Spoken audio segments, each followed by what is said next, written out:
All right. Hi, everybody. Thank you so much for joining us. We're so excited for you to be here. My name is Erica, and I'm going to be the moderator for this panel today. And you may be wondering who we are as an organization.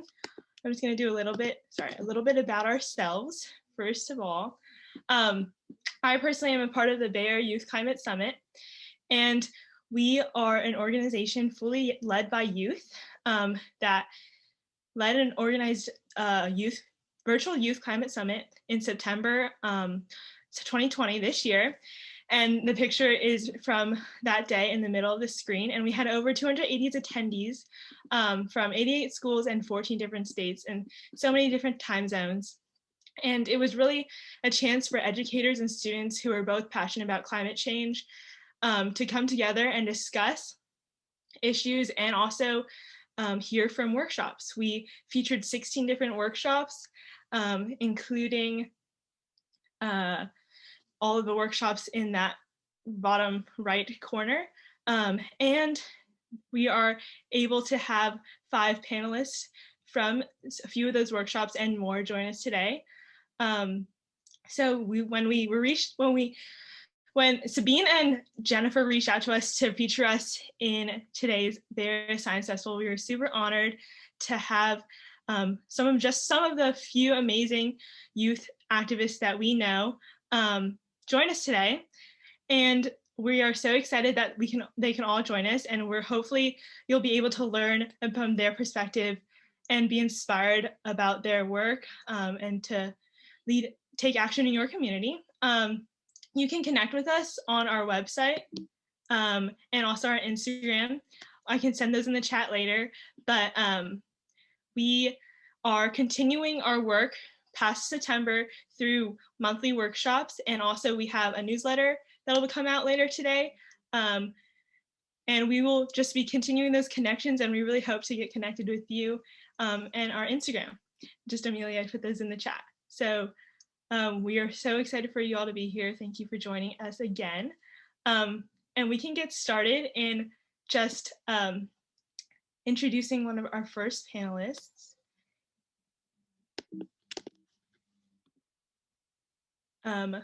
We have 5. Oh, sorry, our Twitter and Instagram's below there. Is Aniya back? I know her internet. She tried to phone in, but she's currently not with us, so maybe we can go back to her later. Totally. Alli, go ahead.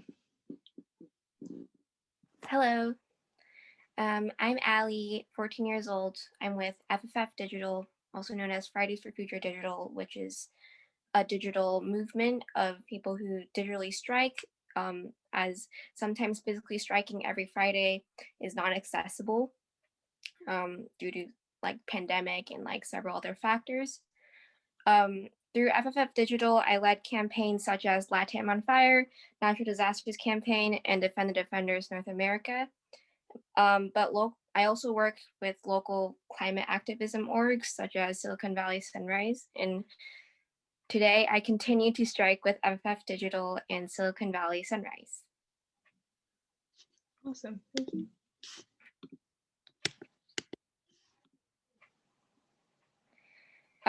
So my path to activism was kind of difficult because like due to my personality as like being introverted and like anxious with public speaking events, it was a lot for me, and like I didn't want to get involved at first, but I was super passionate about the science, and like even though I had like chronic illness and anxiety, I still wanted to know how I can take a part.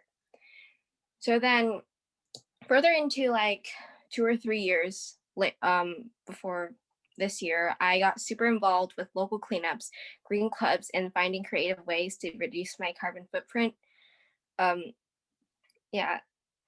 And then after that, like, which is actually pretty soon, like maybe like 6 months before this, I started to get more involved in my local climate activism at first because it was more accessible, and I saw that my friends were doing it, so I wanted to get involved too.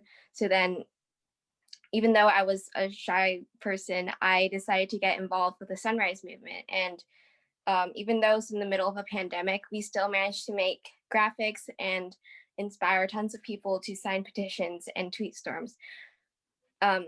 Through that, I came to FFF Digital, and from there, we began to support the frontliners with the Indigenous defenders, along with making tweet storms, petitions, and digitally striking. Through my experience, I've learned that you don't have to be super extroverted in order to be a climate activist. There are several ways you can get involved, whether through making graphics or even just talking to people, or like getting more people involved in the movement. Thank you. Hello, my name is Kyle, and I am an artist. I make art to empower young people in the climate movement, and I'm also a community organizer, and I led an environmental club at my high school for 4 years. I co-led the club, and I also work on climate activism and currently in civic engagement around the upcoming election and making sure young people are involved and can vote and can hear their voices, even if they're too young to vote, make sure those voices are reaching the people who can. And I was a part of the graduating class of 2020 from SFUSD from SOTA High School, or Wetasawa School of the Arts. And yeah, next slide, I guess. Okay, cool. So my journey began when I was like 12 years old. There's a little picture of me at 12. And you can see in the picture, like I'm kind of confused, and that's basically how I felt about getting involved. And I was like, what do I do? And then my favorite animal at that time, and it still is the snow leopard. And they were endangered. So I was like, I have to help protect them because climate change was one of the things that was affecting them. They live in really high up in the Himalayas and other mountains in Central Asia. And so I was like, I got to get involved. So I started using my passion, which was artwork, to draw them, and then I would raise funds with the artwork, and that actually started really taking off. And I started raising thousands of dollars for snow leopard conservation. But then I was like, I need to, talk to more people and expand my ideas around this. So I joined the zoo and I worked there for 6 years. There's me with like a snake. I think I'm like in 7th grade or something. And then I got to high school and I'm like, yes, this is like good. I'm on my like own journey, but I need to like help empower other people because the climate crisis isn't something that we can fight alone. And so I co-started an environmental club with this girl from my high school, Grace, and it was really fun. And we got a bunch of people together from our high school who were all passionate and all saw the same challenges that we did. And we started, getting involved in the climate movement. So doing protests, and also up there, that was during the wildfires. And we had this huge fundraising drive where we were like, well, there's people who need things and we have it, like resources, food, clothes, other things for these fire victims. And so we organized like a big drive around that. And I think generally being inspired by like a lot of the world events that were happening was really important. And then most recently, I've been making artwork for this election because a lot of the changes that we need to see happening around the climate crisis in government aren't really being done by the people who are currently holding the seats. So I was helping in the campaigns of a lot of leaders who are more receptive and are champions for people and the planet. And so you can see those were some artworks, those are some drawings that I made of those leaders for this upcoming election. And I hope to see them elected. We'll see. Awesome. Natalie. Hi, everyone. I'm Natalie. I'm a senior at St. Ignatius. And so these are some of the organizations I'm a part of: the Vote 16 campaign, and also the Bay Area Youth Climate Summit. Green Team is a club at my school that I help lead. And we do different things, like in the picture, we had a beach cleanup recently, and also Youth versus Apocolypse with the Green New Deal campaign. So I guess those are like the main things I do.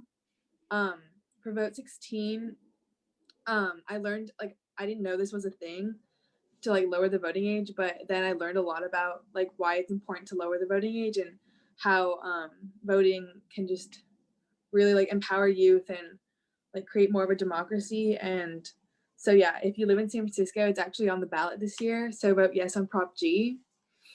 And then for the Bay Area Youth Climate Summit, I helped to organize the climate summit that Erica talked about in the beginning. And yeah, it was a really great experience just to see so many youth interested in learning about climate change and how they can get involved. And it was very like inspiring for me. And then also for the Green New Deal campaign, I don't know if a lot of people know what the Green New Deal is, but it's like a legislative piece that a lot of people wrote, and then we're just like kind of like studying it and also like trying to spread awareness about the campaign. So yeah.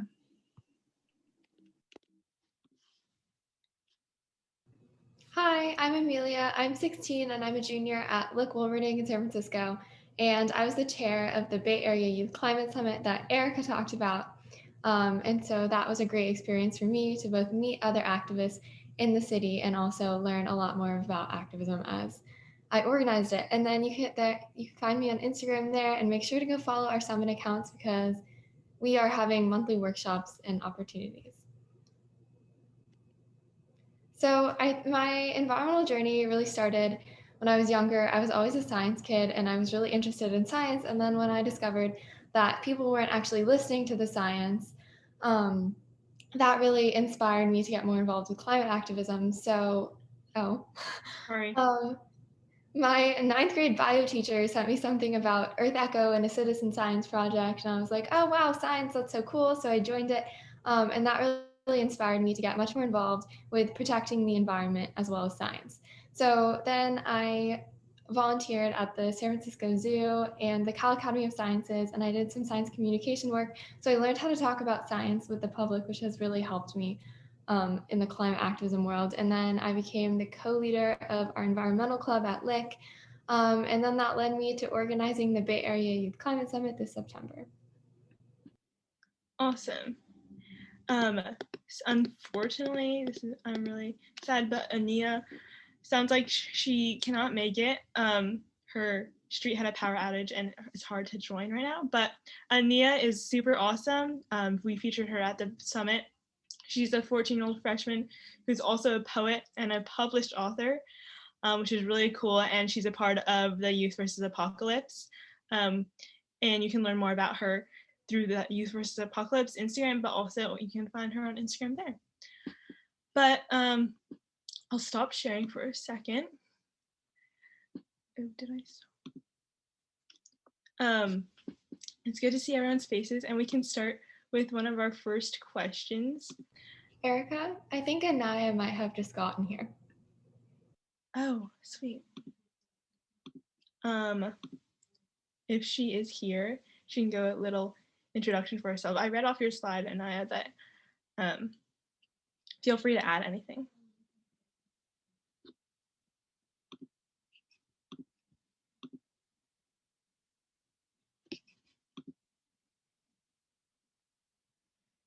Can she hear us?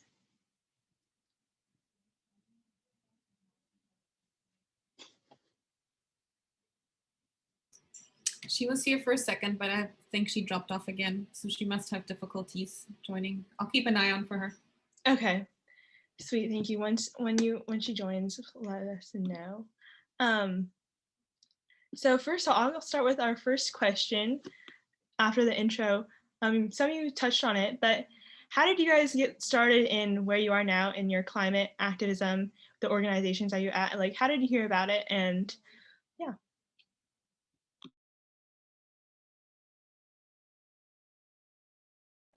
I think for me, my sister was really like active in like climate stuff. So she kind of like showed me different things like, oh, here's Youth versus Apocolypse. And I sort of joined like Sunrise Bay Area. So there was that too. And then for Green Team, it was kind of just like at my school. So I just joined that and then like kind of like introduced new ideas and like initiatives. And for the Bay Area Youth Climate Summit, I think I found it by one of my friends, Dory, who like had it on Instagram or something, and then I applied to be on it. And yeah, that was pretty much it for me.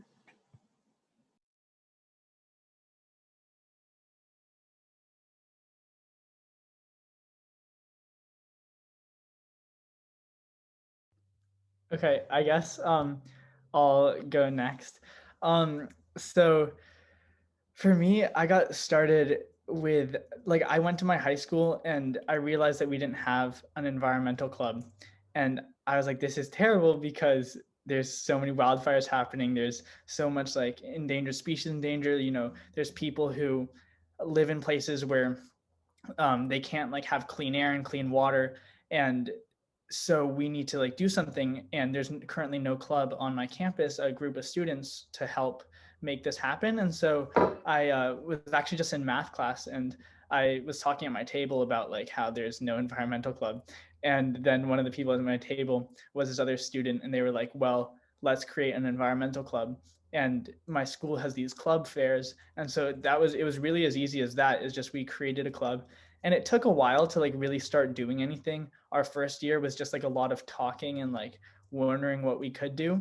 But then, you had a lot of protest movements start happening, and we got involved with those. And we also started working on our own campus. So whether it was, I think Alli mentioned earlier about like Fridays for Future. So you had these Greta Thunberg, the climate strikes all over the world. So we would help out organize our schools, and we got like huge participation from our schools to like walk out of school and go to these protests. And then we were also working on campus to improve like waste reduction and more composting, recycling, to do different cleanups and things like that. And so that was basically how we got started. Is just there was a need for it. I think I mentioned this a bit earlier, but for me, I got first involved when my freshman bio teacher forwarded me an email about this opportunity from EarthEcho, and then I applied, and then the people I met there, it really like expanded my network of other youth, and that's how I found out about all these other opportunities and organizations, were really through the other people I met. And then for the Bay Area Youth Climate Summit, we started it, which was really exciting after I attended the Bronx Youth Climate Summit in May. So we were just really inspired to create a similar, day of education and learning and action here in the Bay Area.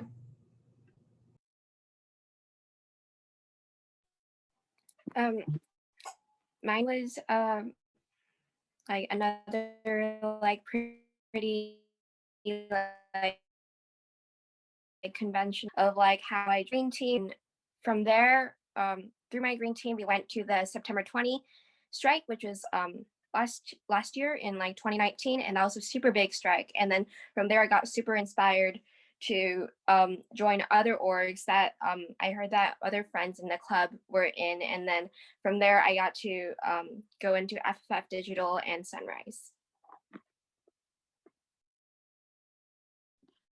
Awesome. Yeah, definitely. It looks like Aniya joined us. If you could hear us, or if you could just say hi. We're talking or on the first question of how we got started with our organization we're at right now. If you wanted to touch on that.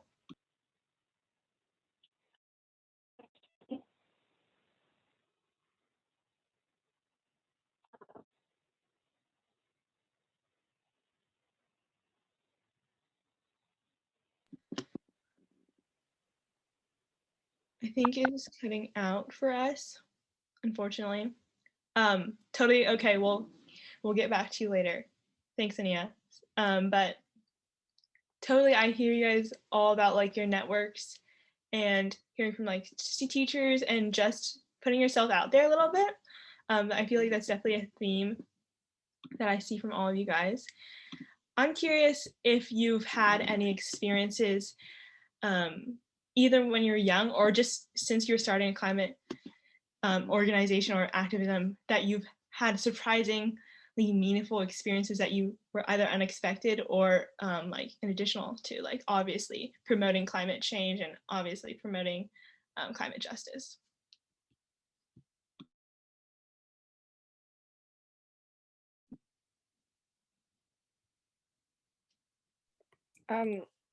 About this, like um, the biggest thing that was like most impactful for me was like actually seeing how like our campaigns through FFF Digital would impact everyone to like sign petitions and like do tweet storms and sign open letters. Yeah, through the Ask a Zoo campaign, we had an open letter and we got like 50,000 signatures to demand a green recovery essentially in Latin America. And that that really made me really happy because our actions and our hard efforts were um, making a change.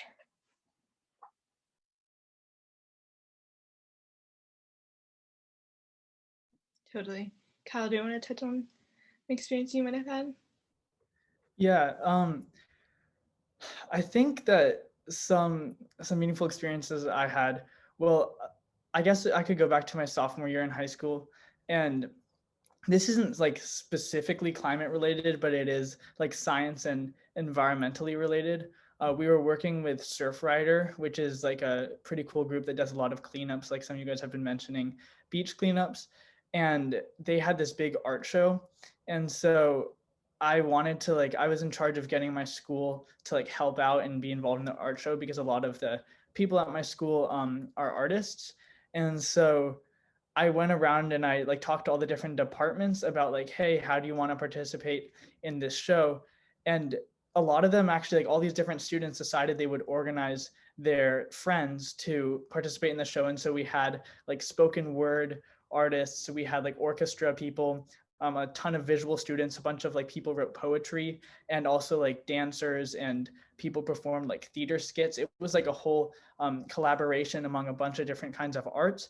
And what that showed me was that no matter what like your interest or passion is, there's ways for you to like plug it into the environmental movement, because this is something that takes all of us and it takes so many different kinds of passions. And so maybe you're interested in art, maybe you're interested in science, whatever your group is, maybe you're interested in social justice. This really brings all of us together. And so there are ways to have your group be involved in all sorts of movements. And this was like one where I found I could get people involved and get their passions involved. And that was one of the like most memorable experiences. I think one of the most memorable experiences was when we had the climate summit with the Bay Area Youth Climate Summit team, because for one of the like workshops we went to like our individual schools and kind of like talked about what our climate action plans were and how we were gonna like not just like only talk about climate change, but then act based on what we know. And I think that was really impactful for a lot of students at school, just to like share our ideas on how we can like eliminate food waste or teach others how to sort waste or things like that. And I was just inspired by how many of the youth were actually like interested and willing to change the way they view certain things. A few moments that were memorable for me was like the few weeks before the climate summit was really crazy in terms of planning, and like I would hang up my Zoom school and like just work on it for like 5 hours. And we had a lot of calls at weird hours, like 11 p.m. We would have like 3-hour working calls for the summit, and it was just amazing to see how many of like my friends and peers were really so invested in this issue and the work that we were doing that they were willing to like use their time that way. And that was really inspiring to see. Definitely. And I guess on that point, what would you say, or what gives you hope in in an issue that seems kind of like hopeless in a way, that like you're trying to change the world, really? In addition to seeing other peers, what also gives you hope in this issue?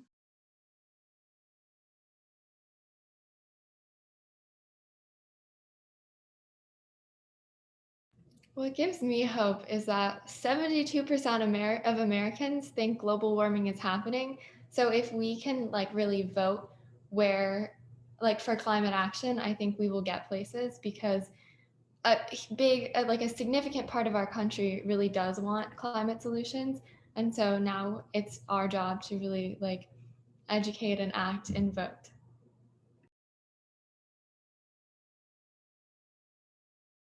What makes me hopeful like during this time is that knowing that so many people are still climate striking and still organizing to make sure that we continue to like make politicians face the climate emergency. And like it's amazing how like there's so many Fridays for Future strikers and like youth versus apocalypse strikers and like the several different orgs that are continue to climate strike. And that just really inspires me because we're in the global pandemic and we're making sure that the politicians are held accountable. And it also makes me more hopeful that more people will join the climate movement. And as Amelia said, a lot of people are believing that global warming is an issue. So through our impact, we can help make sure that the politicians help with the change.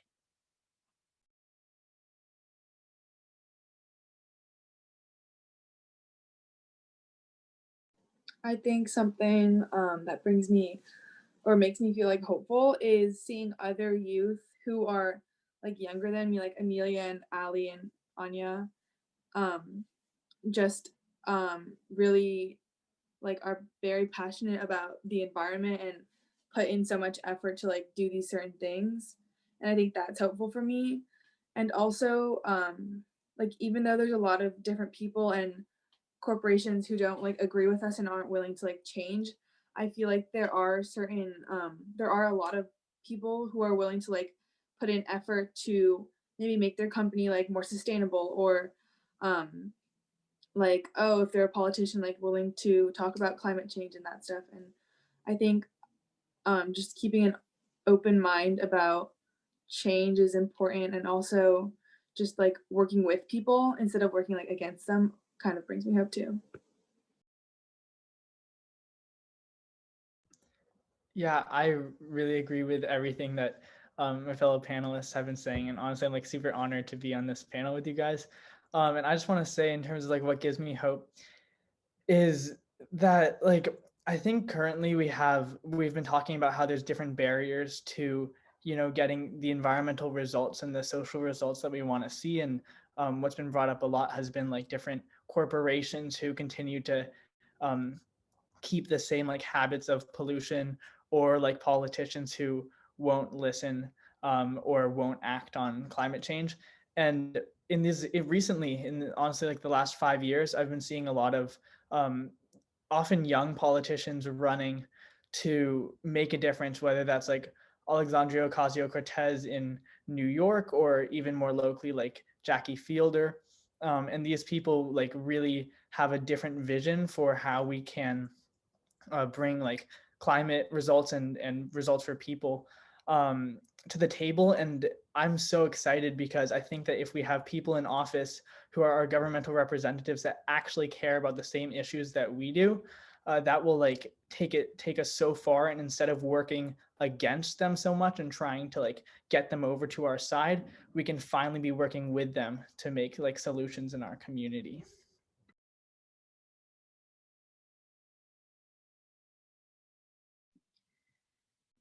Totally.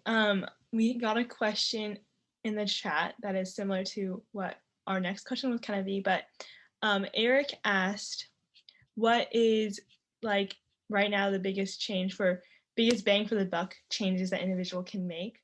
And like sort of what you guys seen as like the biggest change in terms of involvement that we can do as youth or as just individuals in general. Amelia, do you want to get us started on that one? Sure. I think that for adults, the biggest thing that they can do is vote, because there are so many youth and most of the people on this panel, we can't vote. So I guess what I would ask you to do is vote for us, because we really, really want the right to a future that's like livable and just for all. And we wish we could vote, but voting candidates into office that really support these issues and will support us into the future and will prioritize the lives of communities over money is something that is a really big issue for us. So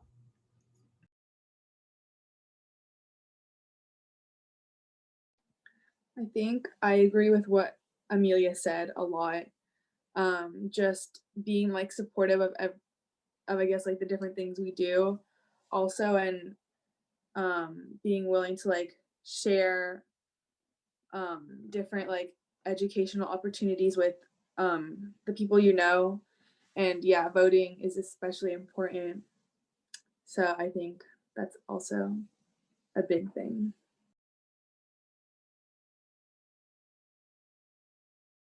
Yes, I completely agree with the voting part and like making sure that you vote for progressives and also demanding climate justice. But also, you could always get involved with local activism. Like I know there's 350 Silicon Valley, which is and like 350.org is kind of like the adult version of climate activism, and you can always get involved with that. And also like youth can always get involved in organizations like Sunrise Movement. They're usually like super open and you can join at any time, and along with FFF Digital.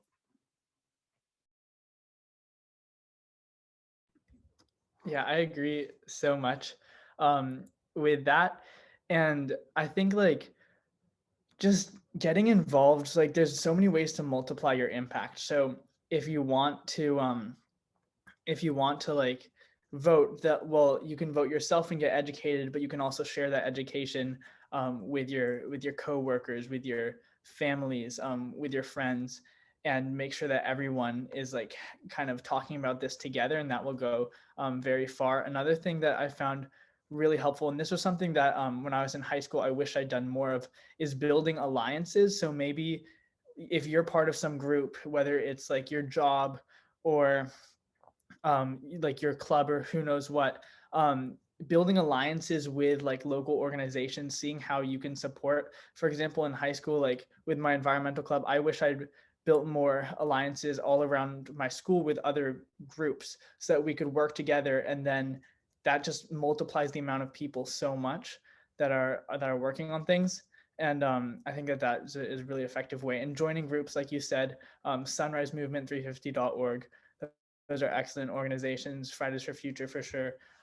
Or just starting groups in your own community if you want to do that. And to all the students on this call as well, joining groups with your friends is like some of the most amazing memories as well as like impacts that you can. I kind of just want to add one more thing. Like if you're an adult and you have like you buy different things, it's really important that you support companies and like organizations that are willing to like try to be more sustainable or that already are, because like I don't know, just like Amazon and things like that, like they have like just a lot of problems, and also they're just a really big corporation. So trying to like support local businesses and buying food that you know is organic and local is really important in just like agriculture, and also just supporting like local businesses. Definitely. So I feel like network is a huge thing that we've been talking about, and really just like finding what you want to support and want to be passionate about. What do you say to students who are more introverted, or overall more introverted, who want to be involved in the climate activism, but also in general, just like being involved? For me, as I said, it was a bit tough for me to get into climate activism at first, as I was a shy and anxious kid, and like speech and debate was like really terrifying for me. But knowing that speech or like speaking at a strike isn't the only thing you can do, and like making a club or like creating an organization for climate activism isn't the only thing you can do. You can join strikes, you can make signs, and you can write letters or petitions to your local leaders, and that doesn't require like speaking. And there you can work on like several levels, and they're like, and just knowing that climate organizations are open to so many talents, and you can have so many skills that would be so valuable to the climate movement, and knowing that any step forward to creating climate justice is so impactful. So yeah, you can take that from. Totally. Yeah, thank you for that. At this point, any panelists or audience, feel free to chat more questions. It could be anything about specifically to one panelist. If you wanted to add something to something that you heard them say specifically, yeah, feel free to do that. But I had a panelist ask, how do you become more educated about the politics and science behind climate change? I know you guys talked about finding organizations to become involved with, but what if you just want to learn more about the overall issue in general? I think that right now there's a lot of like community education that's happening, especially like this science festival. It's all gone virtual, so it makes it really accessible to people who might not like come to an event like this in person. So at the Bay Area Youth Climate Summit, we host monthly workshops. Next month in November, we're going to be doing an Indigenous-led workshop, so we're excited for that. So definitely stay connected with us for that. And then yeah, there's a ton of other webinars by all these other amazing climate organizations where you can like really get educated on policies and science.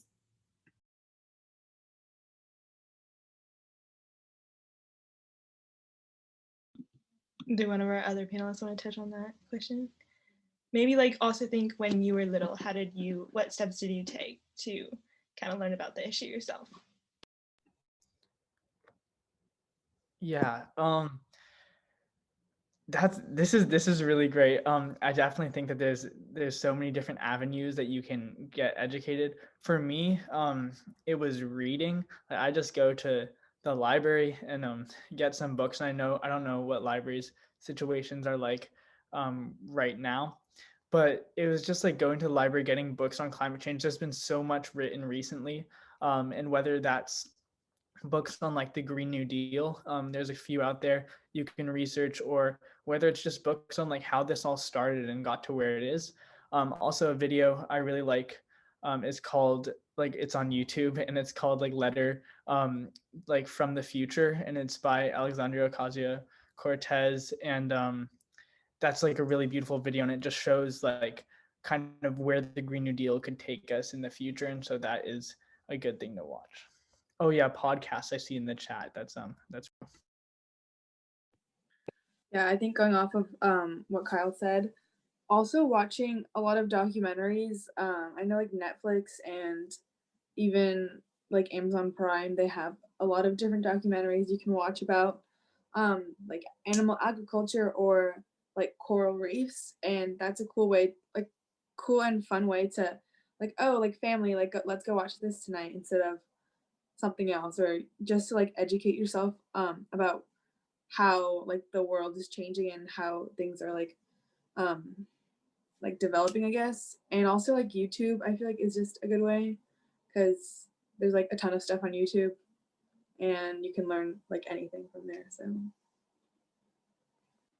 Yes. I'd say whatever as the same things as like everyone else said, and like also don't forget that there's always somewhere that there'll be news about climate. For example, I know Climate Home News. That's a really good resource for learning about recent climate news and how things are going at the moment. You can always check out social media feeds of like Fridays for Future or Sunrise Movement to see what's going on and ways to help.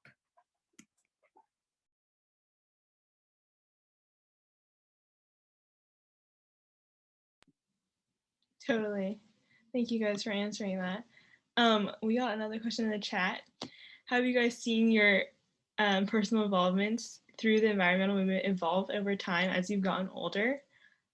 Is there anything that you've learned through your experiences, or also just things that you've learned that you didn't think that you would learn like unexpectedly? Feel free to share.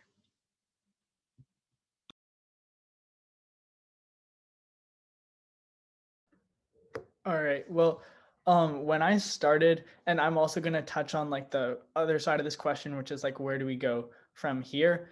But when I started, I did not realize, and I'll be completely honest, I did not realize like the social justice side of the environmental movement as much. A lot of the narratives that were being promoted most mainstream at that time were around endangered species and around just like the planet, polar bears, things like that, which was really important. And yes, that is that is part of it. But I didn't realize just how much people were being impacted by this. And then that really opened up a world for me when I got to it was around like middle school or high school. I started realizing that climate change has a huge effect and has been having a huge effect on people, whether that's in the Pacific Islands where islands are like being flooded, whether it's hurricanes and that's devastating communities in the American South, whether it's like environmental racism that is putting different communities at huge risk because they're by polluted sites. And I realized that there's so much more to this than just animals. Because like I said, I got my start in snow leopards, but I realized that was a lot more. And then from here, I want to be a firefighter next in the coming summers and work on it because I'm 18 years old now. So I can officially start joining that and just work on kind of like the frontline things there, protecting like land and property and people. And then further down the line, I'm majoring in environmental studies and political science in college. And so I hope to be involved eventually in government, but I want to have a bunch of work in the communities first to help best educate myself.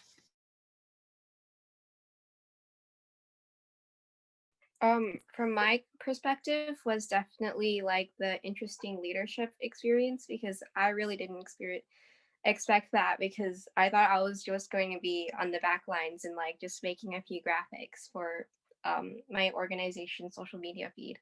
But knowing that I could do so much more than that and like it doesn't require like certain years of experience or like having to be super eloquent. That was an interesting experience for me. And like, as the last speaker said about realizing the huge environmental racism part and like knowing how the indigenous are especially affected, um, knowing that was super impactful, along with like knowing how the climate crisis relates to like current political issues, such as like the Green New Deal, and like knowing that it's not just like a purely science thing, and like there's so much more, there's politics to it, and so much more like economy versus science. And yeah, I learned a lot from the climate activism movement. It's not just like saving the turtles, it's so much more. Yeah, I agree with everyone. And I also I think in the future I want to study political science and also environmental science, or maybe physics too, because I just like physics a lot.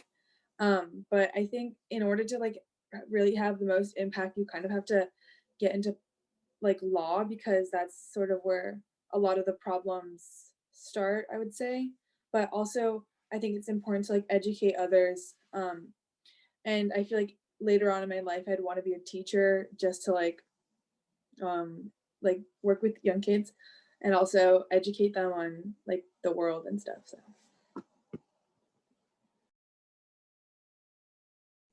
I think all the other panelists said this, but like my first exposure really to like the whole environmental movement was probably in elementary school when it was just teachers telling us to turn off the lights and recycle stuff, and it didn't really like engage me as much as when I learned that there's this huge social justice component, and the climate movement is like much broader than just recycling or using a metal straw. And so that really made me much more passionate about this issue. And then to the question in the chat for plans for the future, I want to study environmental science and maybe the science aspect or the policy aspect, because I think they're both big places for change today.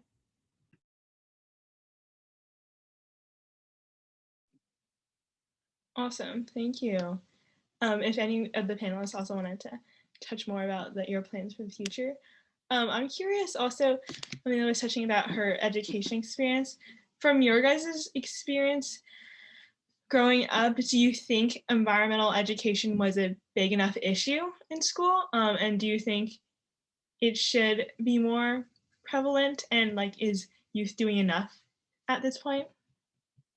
I definitely think there needs to be much more environmental education, as like I know when like I was first taught it, it was just Bill Nye, and I was learning like only about glaciers melting, and I'm learning, and like through the climate activism movement, I'm learning that it's so much more than that. Like there's so many dimensions. There's political, economical, and like social justice parts of climate activism and demanding climate justice.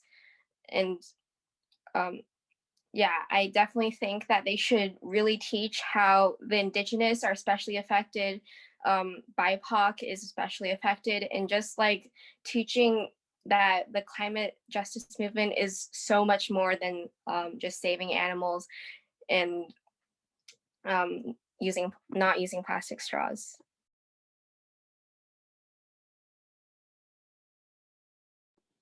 I think that I don't think that right now, like schools are doing enough to teach youth about climate change, because like a lot of my younger cousins, they hear it from like me and my sister, but they don't really know it from school. And I think that's where it starts, because like you just need to like teach the young people so they know that like this is a real problem and that they are just exposed to it.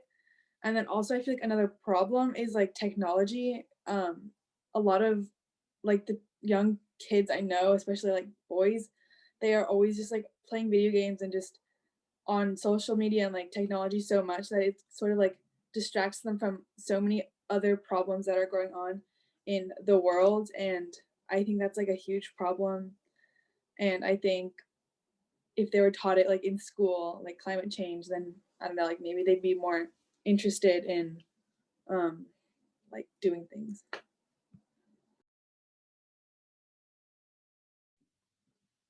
Awesome, thank you.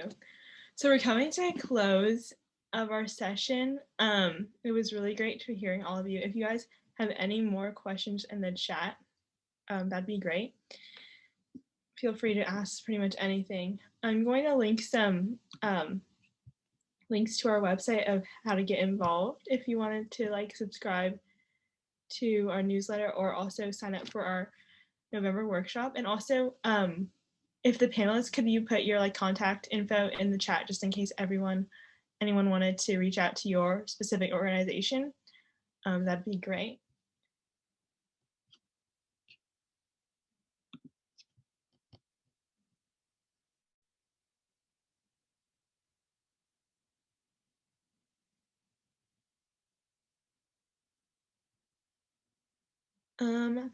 I guess I've been getting a few more questions that I feel like you've touched on, but really from here, what are some ways, what do you think the next step should be for listeners out of this call?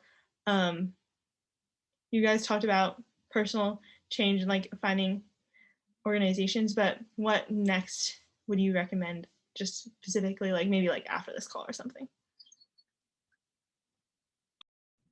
I would say to all the youth who really do want to get involved, like I think if you're genuinely passionate about this issue, there are people that will want to hear your voice. And at least in the climate movement, there never can really be too many climate activists, because we're going to need like 1 billion activists to save our planet. So in whatever capacity or way you can, and I know the other panelists had some like very creative ways that they were involved, we would love your help. So if you find an organization that really excites you or a cause that excites you, don't be afraid to reach out or like wait for opportunities, because truly we're stronger together and we would love help.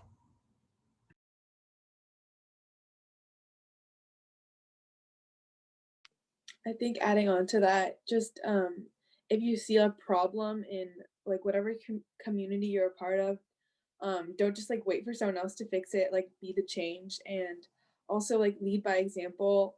A lot of like my different family members, they don't like understand, or like, why are you like a vegetarian and that stuff. So I think it's important to like lead by example and show other people who can like then use you as like, oh, like she does this, then like I should do that too. So yeah.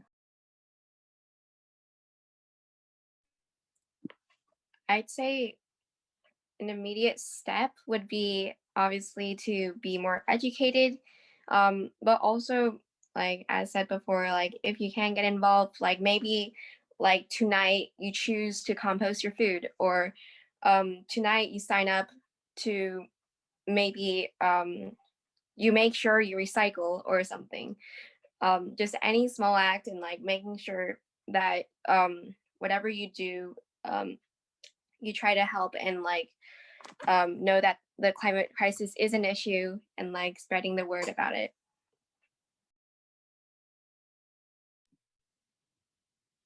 Great. Thank you so much. Kyle, did you want to add anything? Oh yeah, sorry. I was just gonna say, like, if you are not currently like part of some group, then I like one of the things that most helped me be involved was just having like groups to work with, and then opportunities come through those groups. So if you want to like join a group, that's really big. If you want to start a group, that's great. Also, if you're already part of a group, as many of you guys may be, my advice is just to branch out and ally yourselves with other groups in your local community, ally your events, whether you're doing like, if you're doing a protest, like partner with them and then your group will be twice as big, that kind of thing. And that will just really help grow this movement to as many people as it should be, and as it can be. And I also want to say you're never like too old or young to start like making major changes. So yeah. Great, thank you. Thank you for everyone who is joining us, and thank you for all the panelists.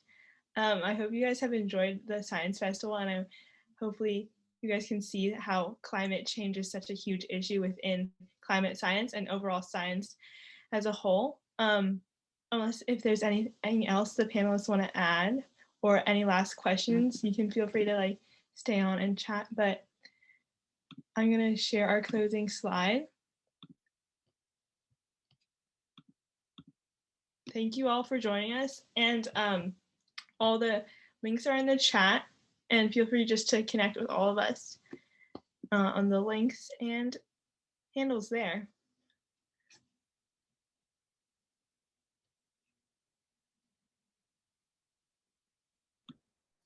Thank you all so much for being here. Go change the world. We'll be in it together. Thanks for coming, everyone. Yeah, thank